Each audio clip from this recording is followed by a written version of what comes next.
ಪ್ರಕಾಶ್ ಚಿಕ್ಕಪಾಳ್ಯ ಅವರ ಬದುಕು ಒಂದು ವಿಸ್ಮಯ. ಊರು ಚಿಕ್ಕಪಾಳ್ಯ, ಹೆಸರು ಪ್ರಕಾಶ. ಊರು ಚಿಕ್ಕಪಾಳ್ಯ, ಹೆಸರು ಪ್ರಕಾಶ. ಚಿಕ್ಕಪಾಳ್ಯದ ಹೆಸರು ಪ್ರಕಾಶಮಾನವಾಗಿ ಪ್ರಕಾಶನ ಮೂಲಕ ಬೆಳೆದಿದೆ. ಚಿಕ್ಕಪಾಳ್ಯ ಒಬ್ಬ ಕಲಾವಿದ, ಕಲಾ ರಸಿಕ, ಕಲಾ ಪೋಷಕ, ಕಾಯಕ ಜೀವಿ. ಅವರ 25ನೇ ವರ್ಷದ ಈ ಒಂದು ಶುಭ ಸಂದರ್ಭದಲ್ಲಿ ಎಲ್ಲರೂ ಕೂಡ, ಎಲ್ಲ ರಾಜಕಾರಣಿಗಳಿರ್ಬೋದು, ಪತ್ರಿಕಾ ರಂಗದವರಿರ್ಬೋದು, ಬೇರೆ ಬೇರೆ ತಜ್ಞರುಗಳಿರ್ಬೋದು, ಎಲ್ಲರನ್ನೂ ಕೂಡ ಅವರ ಸ್ನೇಹಿತರು ಆಹ್ವಾನ ಮಾಡಿದ್ದಾರೆ. ತಾವೆಲ್ಲರೂ ಕೂಡ ಆಗಮಿಸಿದ್ದೀರಿ. ತಮಗೂ ಕೂಡ ಅಭಿನಂದನೆಗಳು ಸಲ್ಲಿಸ್ತೇನೆ.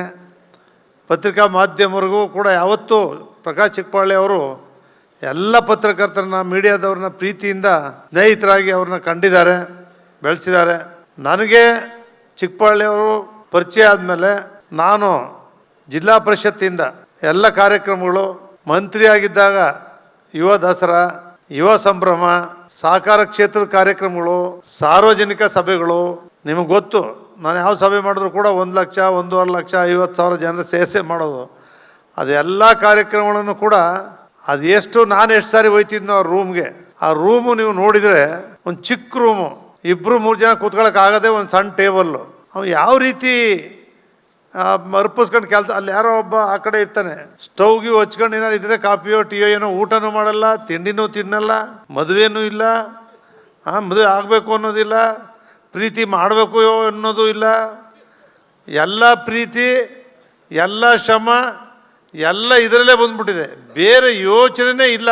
ಸಂಪೂರ್ಣವಾಗಿ ಯಾವುದಾದ್ರು ಒಬ್ಬ ಮನುಷ್ಯ ಈ ರೀತಿ ಒಂದು ಗುರಿ ಇಟ್ಕೊಂಡು ಒಂದು ತೊಡಸ್ಕೊಂಡು ಹೋಗ್ತಾನೆ ಅಂತ ಹೇಳಿದ್ರೆ ಆ ಸಾಧನೆ ಸಕ್ಸಸ್ ಆಗುತ್ತೆ ಅನ್ನೋದಕ್ಕೆ ಪ್ರಕಾಶ್ ಚಿಕ್ಕಪಾಳ್ಯ ಅವರ 25ನೇ ವರ್ಷದ ಕಾರ್ಯಕ್ರಮವೇ ಸಾಕ್ಷಿ. ಎಷ್ಟು ಜನ ರಾಜ್ಯದಲ್ಲೇ, ರಾಜ್ಯ ಸರ್ಕಾರವೂ ಕೂಡ ಈಗ ಬಾಗಲಕೋಟೆಯಲ್ಲಿ ಕರ್ಕೊಂಡೋಗಿ ಅಲ್ಲಿ ಮಾಡಿಸ್ತಿದ್ದಾರೆ. ಬಾಗಲಕೋಟೆಯಲ್ಲಿ, ಪ್ರಕಾಶ್ ಚಿಕ್ಕಪಾಳ್ಯಲ್ಲಿ, ಬೆಂಗಳೂರಿನಲ್ಲಿ ನೀವು ಅನುಗ್ರಹ ಇದ್ರ ಮುಂದ್ಗಡೆ ಮುಖ್ಯಮಂತ್ರಿಗಳ ಮನೆ ಮುಂದೆ ಸರ್ಕಲ್ ಇದೆಯಲ್ಲ, ಆ ಸರ್ಕಲ್ಲಿ ಪೊಲೀಸ್ಗೆ ಕ್ಯಾಪ್ ಹಾಕಿ ಇದನ್ನ ಮಾಡಿ ಒಂದು ಮಾಡಿದ್ದಾರೆ.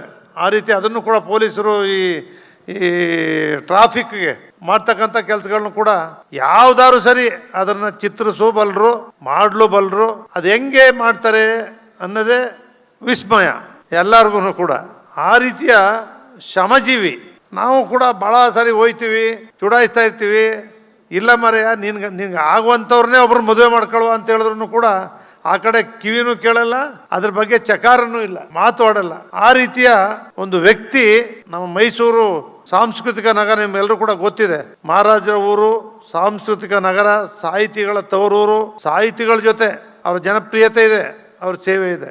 ಎಲ್ಲ ಮಠಗಳು, ಸುತ್ತೂರು ಮಠ ಇರ್ಬೋದು, ಗಣಪತಿ ಸಚ್ಚಿದಾನಂದ ಮಠ ಇರ್ಬೋದು, ನಿರ್ಮಲಾನಂದ ಚುಂಚನಗಿರಿ ಮಠ ಇರ್ಬೋದು, ಎಲ್ಲ ಗುರುಗಳು ಕೂಡ ಯಾರು ಬೇಕಪ್ಪ ಅವ್ರಿಗೆ ಚಿಕ್ಕಪಾಳ್ಯ ಬರಬೇಕು. ಚಿಕ್ಕಪಾಳ್ಯಗೆ ಬಂದು ನೇಮಕ ಮಾಡಿಬಿಟ್ರೆ ಅವ್ರಿಗೆಲ್ರಿಗೂ ಒಂದು ಸಮಾಧಾನ. ಆ ರೀತಿ ಮಠಮಾನ್ಯರು ಇರ್ಬೋದು, ಟೀಚರ್ ಅಂತ ಹೇಳೋಕ್ಕಾಯ್ತದ, ಪ್ರೊಫೆಸರ್ ಅಂತ ಹೇಳೋಕ್ಕಾಯ್ತದ, ಅಥವಾ ಈ ಇದಕ್ಕೇನೆ ವೈಸ್ ಚಾನ್ಸಲರ್ ಅಂತ ಹೇಳೋಕ್ಕಾಯ್ತದ, ಏನು ಬಿರುದು ಕೊಡಬೇಕು ಅಂತ ಗೊತ್ತಿಲ್ಲ ಇವತ್ತು. ಆ ರೀತಿ ಸೇವೆ ಸಲ್ಲಿಸ್ತಾ ಇರ್ತಕ್ಕಂಥ ನಮ್ಮ ಚಿಕ್ಕಪಾಳ್ಯ ಅವರ ದುಡಿಮೆಗೆ ಎಲ್ಲರೂ ಕೂಡ ಬಂದು ಅವ್ರು ಕೆಲವು ಕ್ಷೇತ್ರದಲ್ಲಿ ಸೀನಿಯರ್ಸ್ ಇರೋರನ್ನ, ತಜ್ಞರಿರ್ತಕ್ಕಂಥವ್ರನ್ನು ಕೂಡ ಗೌರವಪೂರ್ವಕವಾಗಿ ಸನ್ಮಾನ ಮಾಡ್ತಕ್ಕಂಥದ್ದು ಕೂಡ ಇವರೇ ಮಾಡಿದ್ದಾರೆ. ಆ ರೀತಿ ನಾವೆಲ್ಲರೂ ಕೂಡ ಸೇರಿ ಪ್ರಕಾಶ್ ಚಿಕ್ಕಪಾಳ್ಯ ಇನ್ನೂ 100 ವರ್ಷ ಆರೋಗ್ಯವಾಗಿ ಬಾಳಬೇಕು. ಈ ನಮ್ಮ ಮೈಸೂರಿನ ಕೀರ್ತಿಯನ್ನು ರಾಜ್ಯದಲ್ಲಿ ಅಷ್ಟೇ ಅಲ್ಲ, ದೇಶದಲ್ಲೆಲ್ಲ ಹರಡ್ತಕ್ಕಂಥ ಕೆಲಸವನ್ನು ಏನು ಮಾಡ್ತಾ ಇದ್ದಾರೆ, ಅದಕ್ಕೆ ಚಾಮುಂಡೇಶ್ವರಿ ಆಶೀರ್ವಾದ ಇರಲಿ. ನಾವು ನೀವು ಎಲ್ಲ ಸೇರಿ ನಮ್ಮ ಆ ಕಲಾವಿದನಿಗೆ ಶಕ್ತಿ ತುಂಬತಕ್ಕಂಥ ಕೆಲಸವನ್ನು ಮಾಡೋಣ. ಇನ್ಮೇಲಾದರೂ ಕೂಡ ಪ್ರಕಾಶ್ ಚಿಕ್ಕಪಾಳ್ಯ ಒಂದು 4 ಜನ ನೇಮಕ ಮಾಡ್ಕೊಳಪ್ಪ. ಚಿಕ್ಕಪಾಳ್ಯ ಈಗಲಾರು ಒಂದು 4 ಜನ, ಕಂಪ್ಯೂಟ್ರ್ ಈಗ ಇದು ನಿನಗೆ ಗೊತ್ತಿದೆ, ಒಂದು 4 ಜನ ಈಗಲಾರು ಇಟ್ಕೊಂಡು ನಿಮ್ಮ ಜೊತೆ ಅನುಭವ ಇರ್ತಕ್ಕಂಥವ್ರನ್ನ ನೇಮಿಸಿದ್ರೆ, ಕೆಲಸ ಮಾಡ್ತಕ್ಕಂಥವ್ರನ್ನ ಆಫೀಸಲ್ಲಿ 20 ಜನ 40 ಜನ ಇಟ್ಕೊಂಡಿದ್ದೀರಿ. ಆಫೀಸಲ್ಲಿ, ನಿಮ್ಮ ಆಫೀಸಲ್ಲಿ ಒಬ್ಬರೇ ಮಾಡ್ತೀಯಲ್ಲ ಆ ಕೆಲಸಕ್ಕೆ. ನನ್ನ ಪ್ರಕಾರ ಒಂದು 4 ಜನನಾರು, 4-5 ಜನ ಇಟ್ಕೊಂಡು ಒಂದು ಆಫೀಸನ್ನು ಮಾಡಿ, ನಾನೇ ಕೊಡ್ತೀನಿ ದುಡ್ಡು ಬೇಕಾದ್ರೆ ಆಫೀಸ್ ಮಾಡ್ಕೊಳ್ಳೋಕ್ಕೆ, ಮಾಡ್ಕೊಂಡು ಒಂದು ರೂಮು. ಏನು 10,000? ಏನು ಸೋಮಶೇಖರ್? ನಮ್ಮ ಬಾಲರಾಜು ಹೇಳಿದ್ರಲ್ಲ, ಬೇಕು ಸರಿ ಒಂದು ಆಫೀಸ್ ಥರ ಮಾಡ್ಕೊಳ್ಳಿ ಅಂತ ಹೇಳ್ತಿರೋದು ನಾನು. ಈಗಲಾದರೂ ಈಗ ಹೆಚ್ಚು ಬೆಳೆದ್ಬಿಟ್ಟಿದೆ, ಕಷ್ಟ ನಿರ್ವಹಿಸೋದು. ಅದಕ್ಕೋಸ್ಕರ ಸುಲಭವಾಗಿ ಆರೋಗ್ಯ ಕಾಪಾಡ್ಕೊಂಡು ಇದೇ ರೀತಿ ಯಾವಾಗಲೂ ಕೂಡ ನಗುನಗ್ತಾ ಉತ್ಸಾಹದಿಂದ ಉಳಿಸ್ಕೋಬೇಕು ಅಂತ ಹೇಳಿದ್ರೆ ಇನ್ನು ಮುಂದೆ ಕಷ್ಟ ಇದೆ. ಕಷ್ಟಪಟ್ಟಿದೆಯಾ, ಶ್ರಮಪಟ್ಟಿದೆಯಾ, ಏಜ್ ಆಗಿದೆ, ಆಗ್ತಾಯಿದೆ, ನಿಂಗೆ ಗೊತ್ತಾಗ್ತಾ ಇಲ್ಲ. ಅದನ್ನೆಲ್ಲ ಉಳಿಸ್ಕೊಂಡು ಹೋಗ್ಬೇಕಾದ್ರೆ ಈ ರೀತಿ ಎಲ್ಲವನ್ನು ಕೂಡ ಮಾಡ್ಕೊಂಡು ಹೋಗ್ತಕ್ಕಂಥದ್ದನ್ನು ಅದನ್ನಲ್ಲಿ ಬದಲಾವಣೆ ಮಾಡ್ಕೋಬೇಕು ಅಂಥೇಳಿ ನಾನು ಈ ಸಂದರ್ಭದಲ್ಲಿ ನಿಮ್ಮೆಲ್ಲರ ಪರವಾಗಿ ನಾನು ಮನವಿಯನ್ನು ಮಾಡ್ತಾ, ಅದೇ ರೀತಿ ನಮ್ಮ ರಮೇಶ್ ಚಿಕ್ಕಪಾಳ್ಯ ಅವರು ಕೂಡ ಅಷ್ಟೇ, ಪೂರ್ಣಿಮಾ ರಮೇಶ್ ಅವರು ಕೂಡ ಮೈಸೂರಿನ ನಮ್ಮ ಮಾರ್ಕೆಟ್ದು ನಮ್ಮ ಇನ್ನೊಂದು ಬಿಲ್ಡಿಂಗ್ ಇದೆಯಲ್ಲ, ಇದೆ ಅಂಬೇಡ್ಕರ್ ಭವನ, ಇದಕ್ಕೆಲ್ಲ ಅವರೇ ಮಾಸ್ಟರ್ ಪ್ಲ್ಯಾನ್ ಮಾಡಿರ್ತಕ್ಕಂಥದ್ದು. ನಮ್ಮ ಇದನ್ನು ಮಾಡಿದಿರಲ್ಲಮ್ಮ, ಲ್ಯಾಂಡ್ಸ್ಟೋನ್ ಬಿಲ್ಡಿಂಗ್ದು ಮಾಡಿದ್ರು. ಲ್ಯಾಂಡ್ಸ್ಟೋನ್ ಬಿಲ್ಡಿಂಗು, ಮಾರ್ಕೆಟ್ಟು, ವಿನ್ಯಾಸಗಳನ್ನ ದಂಪತಿಗಳು ನಮ್ಮ ಭಾಳ ಚೆನ್ನಾಗಿ ಮಾಡಿ ಕೊಟ್ಟಿದ್ದಾರೆ. ಮಾಡಿ ಈ ರೀತಿ ಆಗಬೇಕು ಅಂತೇಳಿ ಆ ರೀತಿ ಅವ್ರಿಗೂ ಕೂಡ ಕುಟುಂಬಕ್ಕೆ ಅಂಥ ಒಂದು ಶಕ್ತಿ ದೇವ್ರು ಕೊಟ್ಟಿದ್ದಾನೆ ಅಂತೇಳಿ ಹೇಳ್ತಾ, ಇವತ್ತು ನಮಗಂತೂ ಭಾನುವಾರ ಯಾಕಪ್ಪ ಅಂತೇಳಿದ್ರೆ ಎಲ್ಲ ಇವತ್ತು ಎಲ್ಲಿ ನೋಡ್ತೀರಿ ಎಲ್ಲೆಲ್ಲ ಬೀಗ್ ರೂಟ್ಗಳು, ಎಲ್ಲ ಮದುವೆಗಳು ಹೈಯೆಸ್ಟ್ ಇವತ್ತು. ಪಾಪ ಇವತ್ತೇ ಆ ಕಾರ್ಯಕ್ರಮ ಅದಕ್ಕೇನಾಗಿದೆ, ಎಲ್ಲ ಬತ್ತವ್ರೆ ಪಾಪ ಹೋಗ್ತಾಯಿದ್ದಾರೆ, ಹೋಗದೆ ವಿಧಿ ಇಲ್ಲ.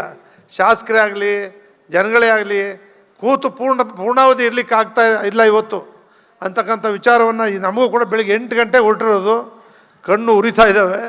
ಈಗಲೂ ಇಲ್ಲಿಂದ 2-3 ಕಾರ್ಯಕ್ರಮಗಳು ಆದರೂ ಯಾವ ರೀತಿ ಹೆಚ್ಚು ಇವತ್ತು ಗೊತ್ತಿಲ್ಲ. ಇವತ್ತು ಹೈಯೆಸ್ಟ್ ಕಾರ್ಯಕ್ರಮಗಳು ಇದ್ದಾವೆ.